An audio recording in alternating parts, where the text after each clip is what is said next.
El sol aún no se asomaba del todo sobre las calles tranquilas de Tecamachalco cuando los empleados de la sucursal 482 de Banamex, en el exclusivo fraccionamiento Fuentes de Tecamachalco, llegaron para iniciar la jornada. Era la mañana del lunes 9 de octubre de 2006. Un día cualquiera, hasta que dejaron de creer en la rutina. Todo parecía normal, hasta que uno de los trabajadores abrió la pesada puerta que conducía a la bóveda de seguridad. Lo que vio lo dejó helado. Al fondo, los compartimentos de 156 cajas de seguridad estaban abiertos, vacíos, silenciosos, sin señales de violencia, sin candados rotos, solo ausencia, una ausencia que apestaba a millones. El banco entero se paralizó. En cuestión de minutos, el pánico sustituyó al protocolo. Los empleados hicieron lo que cualquier corporativo con experiencia en crisis habría indicado. No llamaron primero a la policía, sino a los abogados del banco. El instinto corporativo por contener el escándalo fue más rápido que el miedo. Una vez presentes los representantes legales, el caso fue puesto en manos del Ministerio Público, y los agentes de la Policía Ministerial del Estado de México llegaron al lugar. Comenzó entonces una de las investigaciones más insólitas de la historia criminal mexicana. Los primeros datos no cuadraban. No había signos de forcejeo en las puertas. No hubo activación de alarmas. Nadie había visto nada durante el fin de semana. La bóveda estaba intacta, pero vacía. Como si alguien hubiera tenido tiempo, calma y acceso total para vaciarla. Lo más inquietante fue el hallazgo de un boquete en una de las paredes de la bóveda. Al otro lado, no había una alcantarilla, ni una tienda abandonada, ni una construcción en remodelación. Había una casa vieja, deshabitada desde hace más de una década, ubicada en la misma calle, Fuente de la Juventud, número 4. Un inmueble que nadie miraba dos veces. Un inmueble que resultó ser la puerta secreta al mayor robo silencioso de la banca mexicana. Cuando los agentes cruzaron al interior de esa casa, encontraron las primeras pistas físicas: mazos, barretas, gatos hidráulicos. Herramientas que sugerían que alguien había pasado días o semanas planeando y ejecutando con precisión quirúrgica un acceso subterráneo a la bóveda. El túnel, de aproximadamente 1 metro de largo, conectaba el sótano de la casa con la parte baja del banco, directo a la zona donde se almacenaban las cajas de seguridad. Los vecinos no escucharon nada, no vieron nada, ni un ruido, ni un movimiento sospechoso. Lo más sorprendente era la ausencia total de huellas evidentes, como si los autores supieran exactamente dónde pisar y cómo no dejar rastro. Así comenzaba el caso que los medios no tardarían en bautizar como el robo del siglo. Pero lo que nadie sabía ese lunes por la mañana era que esta historia apenas estaba arrancando, y que los culpables, aunque invisibles, estaban mucho más cerca de lo que cualquiera imaginaba. Desde el primer momento, el número 156 se volvió un eco constante en los pasillos del banco, en los informes policíacos y en las noticias. 156 cajas de seguridad completamente saqueadas. Y lo más inquietante, nadie sabía con certeza cuánto dinero había dentro de ellas. Las cajas de seguridad no funcionan como una cuenta bancaria común. No tienen un registro de contenido. Los usuarios depositan allí lo que consideran más valioso: joyas familiares, escrituras, contratos, divisas, armas, lingotes, centenarios, documentos secretos, todo aquello que no quieren en su casa y que tampoco quieren declarar. Y por eso, en este caso, no había forma exacta de saber qué fue robado realmente. Pero sí comenzaron a surgir estimaciones. Algunas fuentes hablaban de más de 220 millones de pesos, otras de sumas en dólares y en oro. Una de las víctimas incluso aseguró que tenía 75 millones de dólares guardados, aunque sin documentación oficial que lo respaldara. Una cifra que parecía exagerada, pero que reflejaba el nivel de pérdida que sufrieron varios clientes de alto perfil. El asunto rápidamente se convirtió en un campo minado legal. La CONDUCEF, la Comisión Nacional para la Protección y Defensa de los Usuarios de Servicios Financieros, fue clara. El banco no tenía la obligación de responder por lo robado. ¿La razón? Los contratos de renta de cajas de seguridad no incluyen un inventario del contenido. No hay recibos, no hay pólizas que amparen, no hay prueba. Y sin prueba, no hay reclamo. Así que mientras los medios llamaban al robo un golpe maestro, los clientes afectados se hundían en una incertidumbre brutal. No solo habían perdido lo que guardaban con más celo, sino que estaban legalmente desprotegidos. No había seguro, no había garantía y, sobre todo, no había responsable directo. Por su parte, Banamex guardó silencio. No dio conferencias de prensa, no admitió fallas, no expresó condolencias. La estrategia fue clara: minimizar el ruido mediático y contener el escándalo a puertas cerradas. Pero el daño ya estaba hecho. El prestigio de las cajas de seguridad, esas que vendían la promesa de invulnerabilidad, había sido golpeado en su raíz. En silencio, varios de los clientes empezaron a movilizarse por la vía judicial. Uno de ellos llegaría incluso a la Suprema Corte de Justicia de la Nación años después. Pero en octubre de 2006, lo único que estaba claro era que nadie respondería por lo robado. Y mientras tanto, allá afuera, en algún lugar, los autores del robo celebraban el golpe perfecto, porque no solo se habían llevado millones, también se habían llevado el tiempo, la confianza y el sistema mismo. Cuando los peritos entraron a la casa número 4 de la calle Fuente de la Juventud, lo primero que notaron fue el silencio. Un silencio espeso, como si el lugar llevara años sin oír voces humanas. Desde afuera, la casa no llamaba la atención. Ventanas rotas, pintura descascarada y un letrero oxidado de "se vende" a medio caer. Pero en su interior, las huellas de una operación meticulosa estaban por todas partes. Sobre el suelo, dispersas como piezas de un rompecabezas, 3 mazos pesados, 2 barretas y 2 gatos hidráulicos industriales. Herramientas con potencia suficiente para abrir no una, sino decenas de paredes de concreto reforzado. Y en la parte trasera del inmueble, casi oculta tras una falsa pared improvisada, los agentes encontraron la entrada al túnel. No era un túnel largo, apenas 1 metro de longitud, pero era todo lo que necesitaban. Lo habían cavado con precisión matemática, conectando la casa abandonada directamente con la bóveda del banco. Conocían la estructura interna. Sabían exactamente dónde abrir y por dónde salir. El muro que separaba la casa del banco fue perforado sin causar un solo ruido detectable desde el exterior. Un trabajo profesional, ejecutado con paciencia, planificación y acceso a planos que no estaban al alcance de cualquiera. Los peritos notaron que el túnel no era improvisado. Tenía refuerzos de madera, señalizaciones en aerosol y un pequeño sistema de ventilación artesanal. Todo apuntaba a que el robo no se improvisó en días, sino que fue preparado durante semanas, quizás incluso meses. La pregunta inevitable surgió: ¿cómo es que nadie vio nada? Los vecinos juraron que no escucharon ni un solo golpe, que no vieron entrar a nadie, que la casa siempre había estado cerrada. Algunos incluso dijeron que creían que el inmueble estaba en litigio, y por eso no se acercaban. El anonimato perfecto, un escondite a plena vista. Todo indicaba que los ladrones entraron el fin de semana, trabajaron con total calma y salieron con millones sin dejar huella. Y lo hicieron utilizando el recurso más subestimado en un barrio exclusivo: el abandono. Pero lo más aterrador era otra cosa. Si sabían cómo cavar un túnel de precisión desde una casa olvidada hasta una bóveda bancaria, si supieron evitar todas las alarmas y cámaras, entonces también sabían cómo desaparecer. Y durante semanas lo lograron.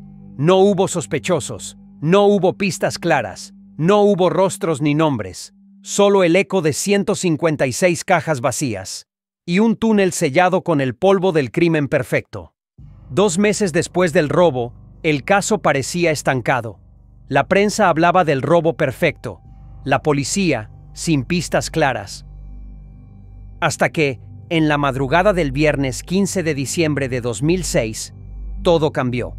A un costado de las torres de satélite, en Naucalpan, agentes ministeriales detectaron una Jeep Liberty blanca estacionada en un lugar sospechoso. Adentro, un hombre nervioso, Antonio Guzmán López. Lo que al principio parecía una revisión rutinaria, se convirtió en el primer hilo de una madeja inesperada. Los agentes descubrieron que la camioneta tenía reporte de robo en la Ciudad de México, y mientras revisaban el interior, encontraron algo que congeló la escena. 4 fotografías del exterior de la sucursal Banamex de Tecamachalco, el mismo banco del robo.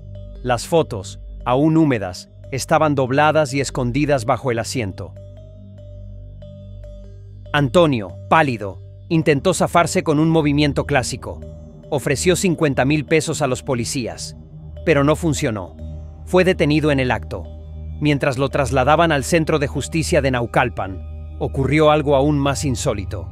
Una camioneta Lincoln Aviator blanca interceptó el vehículo oficial.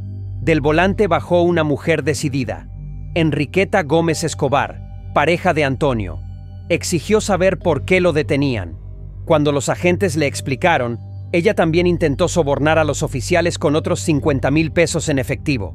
Otro intento torpe. Otro arresto inmediato. En el interior de su vehículo, la policía encontró 2 comprobantes de depósitos bancarios realizados en el Banco Santander, ambos con fecha del 30 de noviembre. Uno por 820,000 pesos y otro por 857,000 pesos. Más de 1,600,000 pesos en efectivo, depositados sin levantar alertas. Las piezas comenzaban a encajar. Ya bajo custodia, Antonio y Enriqueta confesaron. Sí, habían participado en el saqueo de las 156 cajas. Y sí, sabían más. Hablaron de un hombre de origen colombiano, al que conocían como Gabriel o Álvaro, que les daba órdenes. Era, según ellos, el cerebro operativo del golpe y del lavado del dinero. Dijeron que aún tenían $200,000 en su poder y que clientes de este colombiano habían tenido hasta $1,500,000 y 400 centenarios guardados en las cajas. Declararon también que parte del botín había sido enviado a Colombia y que su función era recolectar, cambiar y mover dinero. También confesaron dedicarse a la compra-venta de oro en los alrededores del Monte de Piedad, en el centro histórico de la Ciudad de México. Con esas revelaciones, la Procuraduría mexiquense sabía que no se trataba de una pareja improvisada. Formaban parte de una organización más grande. Y lo más inquietante es que sus confesiones apuntaban a una red internacional bien conectada y con operaciones en marcha incluso después del robo. Pero, por ahora, Antonio y Enriqueta se habían convertido en la primera grieta en el muro de silencio del robo del siglo. Lo que aún no sabían era que sus rostros ya estaban en el radar de más de una cámara, más de una joyería y más de una bóveda oculta. Durante los primeros interrogatorios, tanto Antonio Guzmán como Enriqueta Gómez coincidieron en un nombre. Bueno, en 2 nombres. O mejor dicho, en un alias con 2 posibles versiones: Gabriel o Álvaro. Nunca supieron o nunca quisieron decir cuál era el verdadero. Lo describieron como un hombre de origen colombiano, elegante, preciso, reservado. Era, según ellos, quien les daba instrucciones, manejaba los tiempos y decidía cómo mover el dinero robado. Las autoridades no tardaron en perfilarlo como el líder operativo del atraco. Un fantasma con acento extranjero, que no aparecía en ninguna fotografía, que no firmaba contratos y que se comunicaba a través de terceros. En la red de esta operación, él era el vértice superior, y eso lo hacía casi imposible de rastrear. Según las confesiones, Gabriel, o Álvaro, tenía una lista de clientes exclusivos, personas que habían confiado en él para guardar millones en las cajas de seguridad del Banamex de Tecamachalco, no como usuarios comunes, sino como parte del golpe. Antonio y Enriqueta declararon que uno de estos clientes tenía $1,500,000 y 400 centenarios dentro de las cajas, y que tras el robo, el colombiano organizó su recuperación, distribución y salida del país. Parte del botín, aseguraron, fue transportado físicamente a Colombia por intermediarios que usaban contraseñas para identificarse y recoger el dinero. Era una logística cronometrada, casi cinematográfica. Las entregas eran frías, rápidas, sin vínculos personales. Todo se manejaba con códigos, una red que, claramente, había operado antes y sabía cómo desaparecer después. En paralelo, Otros fragmentos del dinero fueron blanqueados en México, a través de compras de terrenos, casas y depósitos en efectivo. Las autoridades estimaron que al menos 6 personas más participaron en la ejecución del robo y la logística posterior, todos presuntamente de origen sudamericano, pero ninguno fue detenido. El colombiano, o los colombianos, nunca fueron identificados formalmente. No hay rostros, no hay huellas. Las autoridades de la Procuraduría del Estado de México solicitaron apoyo al Instituto Nacional de Migración, a la Secretaría de Gobernación y a la Procuraduría General de la República para identificar posibles entradas y salidas del país por parte de ciudadanos colombianos relacionados con el caso. Pero los esfuerzos no dieron frutos visibles. La pregunta persistía: ¿quién era realmente Gabriel o Álvaro? ¿Un jefe criminal profesional? ¿Un intermediario? ¿Un invento para desviar la atención? Lo cierto es que, desde ese momento, el caso dejó de ser solo un atraco bancario.